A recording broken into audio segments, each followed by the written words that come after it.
நான் கல்யாணம் செய்துகிட்டாதான் அந்த சொத்துக்கள் எனக்கு கிடைக்கும் உயில் எழுதி வச்சுட்டாரு எங்க அப்பா. அப்படியா?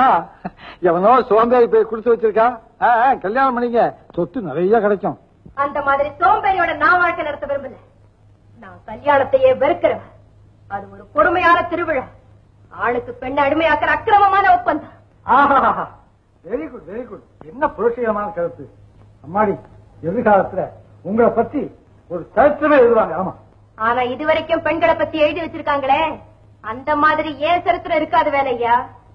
அந்த காலத்துல இருந்து இன்னைக்கு வரைக்கும் ஆண் தான் உயர்ந்தவன், அந்த ஆணுக்கு பணிவிட செய்யறதுக்காகத்தான் ஆண்டவன் பெண்ணை படைச்சான்.